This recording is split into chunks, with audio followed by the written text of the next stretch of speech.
Untuk peserta utama, kita panggilkan Tengku yang memegang nomor urut 2. Kepada Tengku, tempat dan waktu kami persilahkan dengan segala hormat.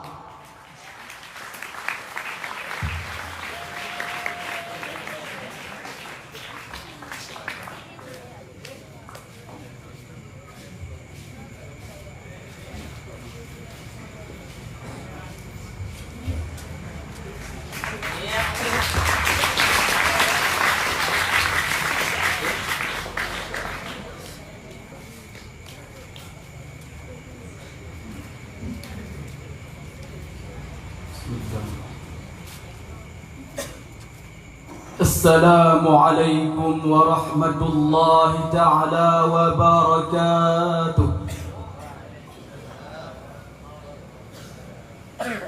Assalamu alayka ya Rasulullah, Assalamu alayka ya Habibullah.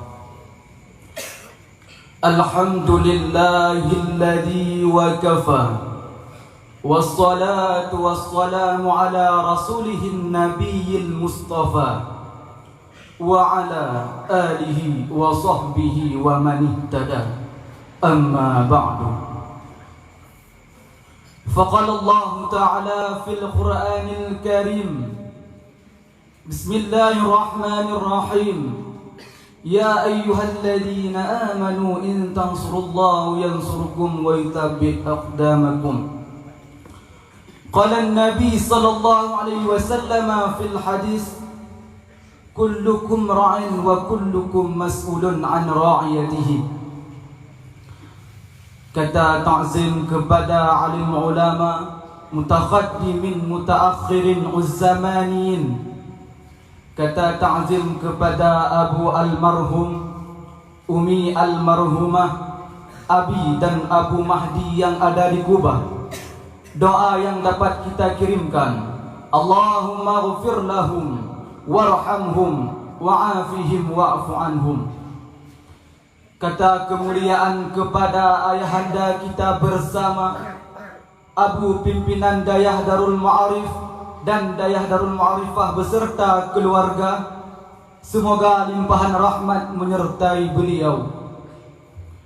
Kata-kata kehormatan kepada seluruh dewan guru merangkap dewan juri pada malam yang berbahagia ini, dan kata-kata kecintaan kepada seluruh thalabah sekalian. Baiklah, bila kita melihat dengan bola mata dunia, seberapa banyak penjabat di dunia dan seberapa banyak pemimpin di Indonesia, apakah mereka menghukum dengan hukum Allah ataupun mereka menghukum dengan jalan syaitan laknatillah? Maju dan mundurnya suatu negara itu tergantung terhadap kepemimpinannya. Jika suatu negara pemimpinnya adil dan bijaksana, maka kita sebagai warga Indonesia akan merasakan yang namanya makmur sentosa. Tetapi bila suatu pemimpin tidak adil dan tidak bijaksana, maka kita sebagai warga Indonesia tidak dapat merasakan yang namanya makmur sejahtera. Maka pada kesempatan kali ini, izinkan kami menyampaikan satu carahan yang berorientasikan pemimpin bijaksana dirindukan masyarakat Indonesia. Hadirin sidang thalabah yang dirahmati oleh Allah, pemimpin bijaksana merupakan pemimpin yang berhati mulia, namun tetap istiqamah dalam beragama. Jiwa dan mentalnya bagaikan singa di hutan rimba yang tak pernah gentar terhadap lawannya. Sekalipun ombak dan badai menerpa, dia tetap berpegang teguh dalam beragama.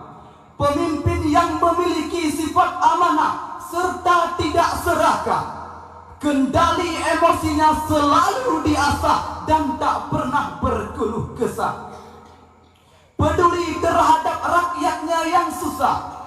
Kebijakannya tidak membuat hati rakyatnya gelisah. Visi dan misi pemimpin bijaksana menolong agama dengan kekuasaannya, melaksanakan aturan sesuai dengan perintah Tuhan, menegakkan keadilan, serta menjalankan syariat Islam. Maka pemimpin harus rela berkorban untuk agama Islam dan siap menanggung beban dengan penuh penderitaan.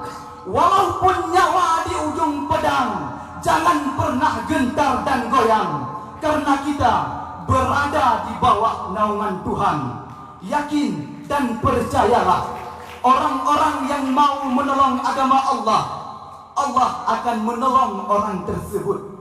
Sebagaimana janji Allah dalam Al-Quran.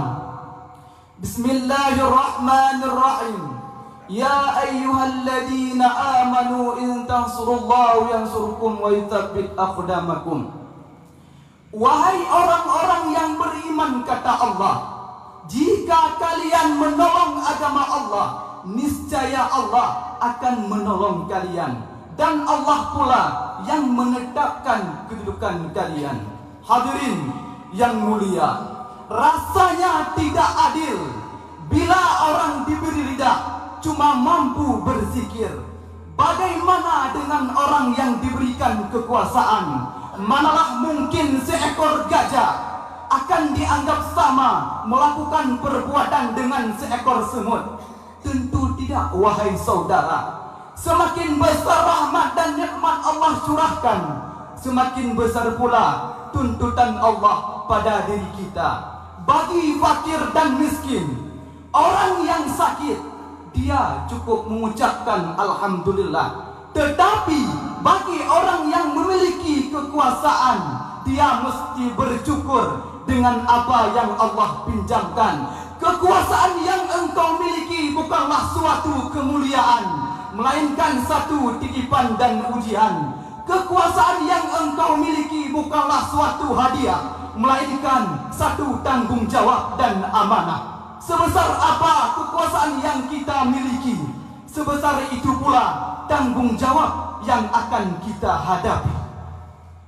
Sebagaimana sabda Rasulullah sallallahu alaihi wasallam fil hadis, kullukum ra'in wa kullukum mas'ulun an ra'iyatihi. Tiap-tiap kamu adalah pemimpin, dan tiap-tiap pemimpin akan dipertanggungjawabkan apa yang sudah dia pimpin.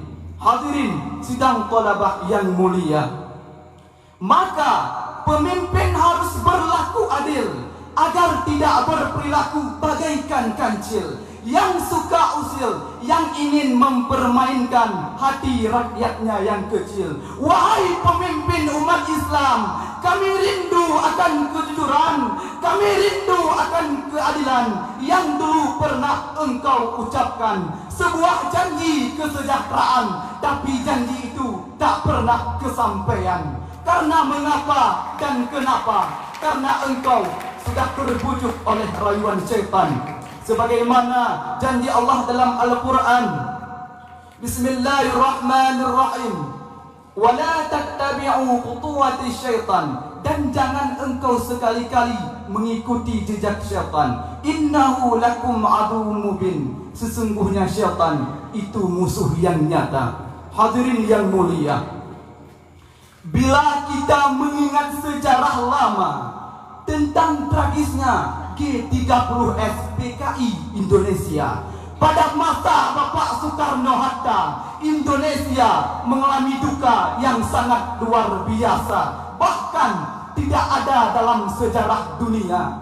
1974, tanah air yang ku cinta berumur 29 tahun, waktu yang muda bagi berdirinya sebuah negara. Lambang Garuda, dasarnya Pancasila. Undang-Undang 45 merajut banyak peristiwa.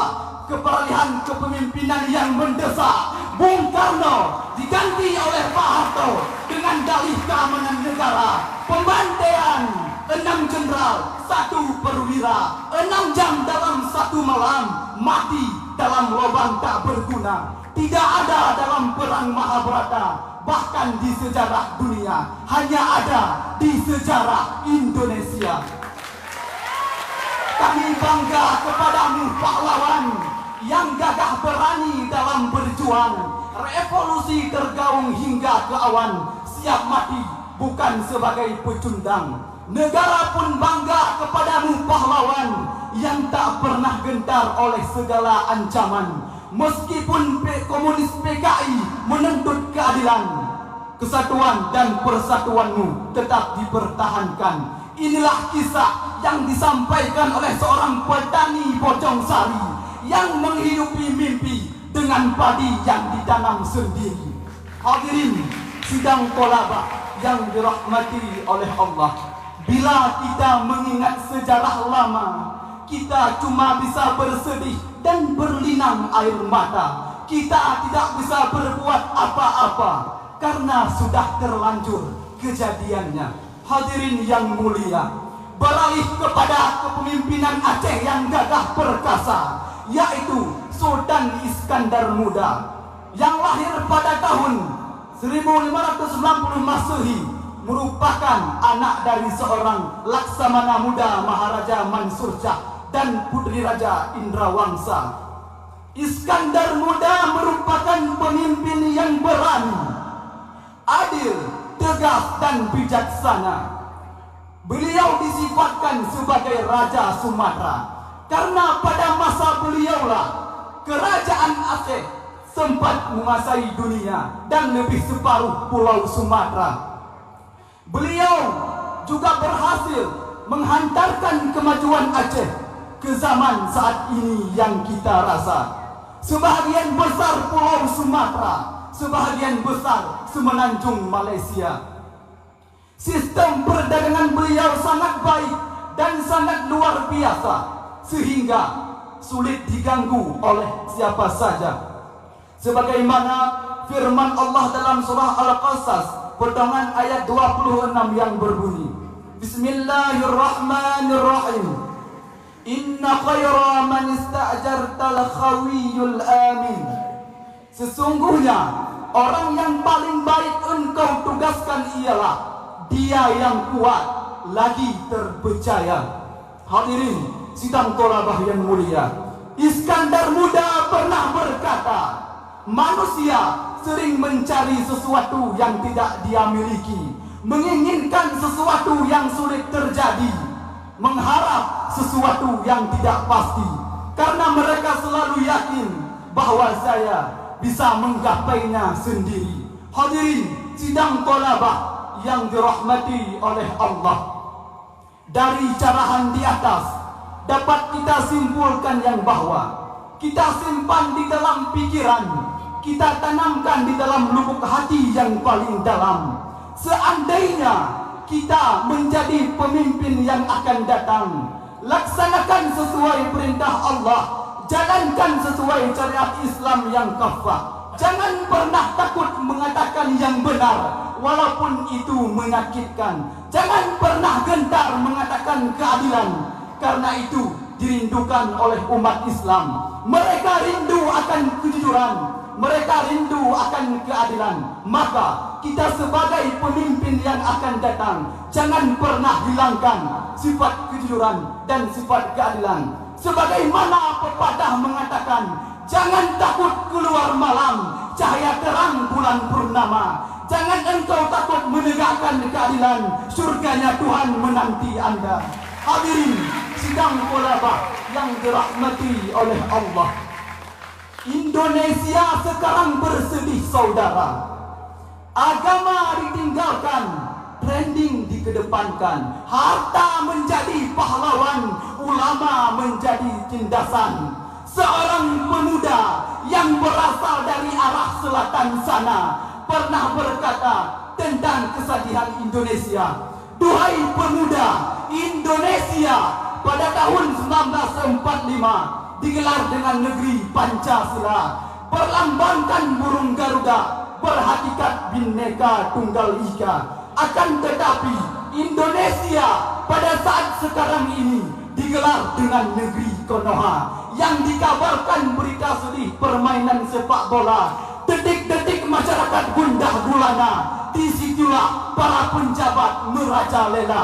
Duhai negeriku Indonesia tercipta. Hadirin sidang tolabah yang dirahmati oleh Allah. Lalu di abad yang ketiga, masuki awal keempat Masehi, ada seorang raja yang bernama Konstantin. Ingin memuliakan namanya, dia buat nama kota menjadi nama dirinya, yaitu Konstantinopel. Seluruh Eropa dia Kristenkan. Dengan apa dia Kristenkan? Dengan kekuasaan yang ada pada dirinya.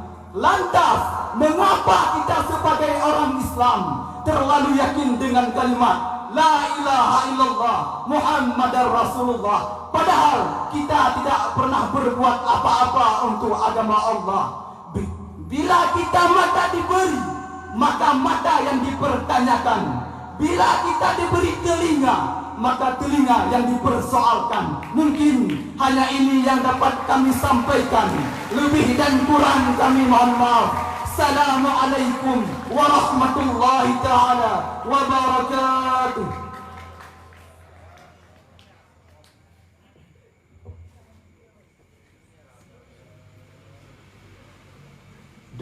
Dewan Hakim yang terhormat, para hadirin yang masih setia, peserta yang barusan tampil, atas nama Tengku Khairul Indra dari Mekah, kelas 3A utusan dari kabilah Pantai Selatan.